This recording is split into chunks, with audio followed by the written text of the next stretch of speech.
झारखंड कर्मचारी चयन आयोग जेएसएससी के सचिव सुधीर कुमार गुप्ता ने शनिवार को एक प्रेस कॉन्फ्रेंस आयोजित कर सीजीएल परीक्षा में गड़बड़ी के सभी आरोपों को बेबुनियाद और झूठा बताया। उन्होंने स्पष्ट किया कि पूरी जांच के बाद आयोग यह कहने की स्थिति में है कि परीक्षा में किसी भी तरह की गड़बड़ी नहीं हुई है। सुधीर कुमार गुप्ता ने कहा कि परीक्षा को लेकर जो भी आरोप लगाए जा रहे हैं वो पूरी तरह से गलत है। हम यह कह सकते हैं कि कोई गड़बड़ी नहीं हुई है। उन्होंने यह भी बताया कि हाल में जेएसएससी के अधिकारियों को जान से मारने की धमकी भी दी गई थी, जो ईमेल के माध्यम से भेजी गई थी। हाल के दिनों में पुनः आपने देखा होगा कि जब से डॉक्यूमेंट वेरिफिकेशन का प्रोग्राम आयोग के द्वारा निकाला गया है, कुछ लोग समाज में, छात्रों के बीच में, अभ्यर्थियों के बीच में तरह तरह की भ्रांतियां फैला रहे हैं। तो इसी से संबंधित ये आयोग का जो पक्ष है वो हम लोग स्पष्ट करेंगे। तो हम एक बनाए हुए हैं, उसको मैं पढ़ देता हूँ शुरू से, ताकि आपको रिकॉर्ड में हो जाए। दिनांक 21/9 और 22/9 को 823 परीक्षा केंद्रों पर कुल 3,04,694 अभ्यर्थी शामिल हुए थे। उक्त परीक्षा से संबंधित परिवाद पत्र 26/9 को राज्यपाल सचिवालय से प्राप्त हुआ था। तो उपरोक्त परीक्षा में प्रश्न पत्र लीक से संबंधित परिवाद पत्र कुछ कोचिंग संचालकों के द्वारा राज्यपाल सचिवालय को 25/9 को और जेएसएससी कार्यालय में 26/9 को सौंपा गया। लेकिन जांच का इंतजार किए बिना 26/9 को और 30/9 को सक्षम पदाधिकारी को बगैर सूचित किए और बगैर अनुमति प्राप्त किए सैकड़ों की संख्या में आयोग कार्यालय के समक्ष भीड़ इकट्ठा किया गया। पत्थरबाजी भी घटना घटी, जिसमें कई पदाधिकारी घायल भी हुए, प्राथमिकी भी दर्ज कराई गई। और उन लोगों ने जो आरोप पत्र में, परिवाद पत्र में जो 5 आरोप लगाए थे और साक्ष्य के समर्थन में एक सीडी और एक पेन ड्राइव समर्पित किया था। आप सबने देखा होगा, उस समय भी हमने नोटिस किया था उनको। सीडी ब्लैंक पाया गया था और खुद एक्सेप्ट भी किया है उन्होंने। परिवाद पत्र दायरकर्ताओं को हम लोगों ने शपथ पत्र के माध्यम से मांगा था कि मूल डिवाइस, मूल मोबाइल जिससे फोटोग्राफ जो किया गया वो उपलब्ध कराएं, लेकिन उसका अनुपालन उनके द्वारा नहीं किया गया।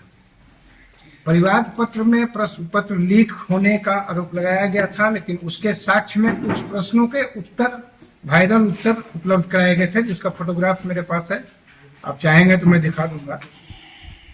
परिवाद पत्र में जो 3 आरोप थे उसका लीकेज से कोई संबंध नहीं था। जैसे हिंदू हाई स्कूल के एक कमरा संख्या 4 में एक पुलिस पदाधिकारी उत्तर करवा रहा था।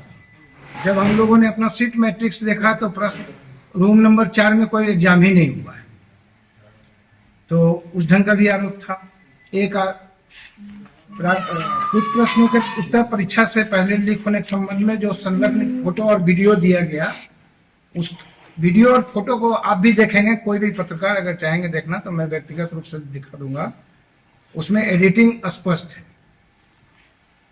एक तरफ आप कह रहे हैं कि सुबह 7 बजे ही उत्तर वायरल हो गया था, लेकिन जब आप उसको देखेंगे बढ़िया से माइक्रोस्कोपिक ढंग से, तो उसमें टाइम दिख रहा है 5:25 PM।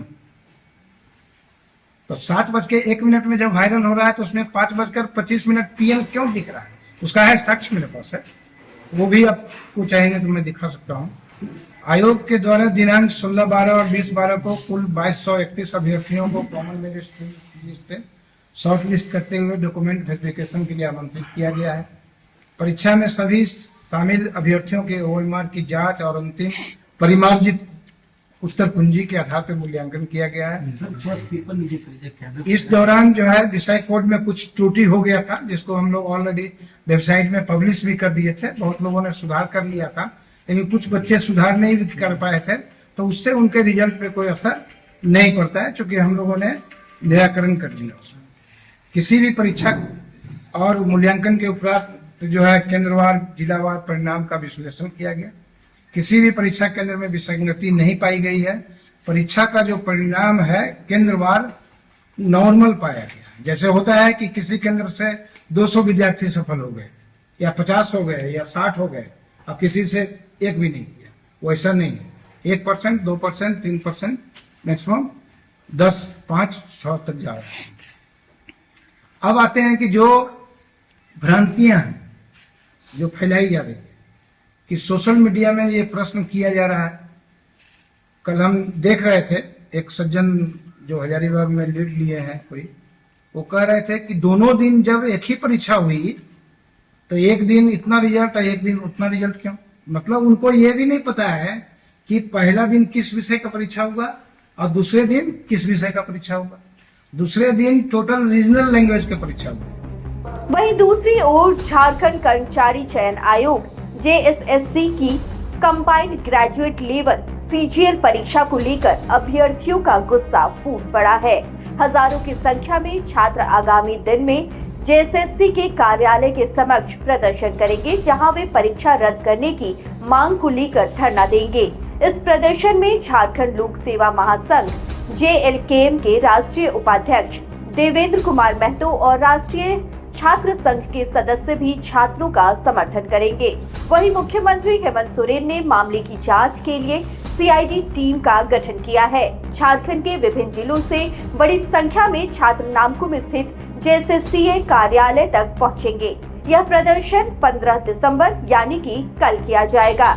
इसे लेकर पुलिस पदाधिकारी भी एक्टिव नजर आ रहे हैं। इसी क्रम में सुमित कुमार अग्रवाल, पुलिस अधीक्षक ग्रामीण रांची, अपर जिला दंडाधिकारी विधि व्यवस्था रांची एवं अन्य पुलिस पदाधिकारी और कर्मियों के साथ साथ आयोग कार्यालय के अन्य स्थानों पर विधि व्यवस्था बनाए रखने के लिए बैरिकेडिंग किया जा रहा है, जिसको लेकर ये सभी पदाधिकारियों ने निरीक्षण किया तथा आवश्यक दिशा निर्देश भी दिया ताकि विधि व्यवस्था में किसी तरह की कोई समस्या उत्पन्न न हो।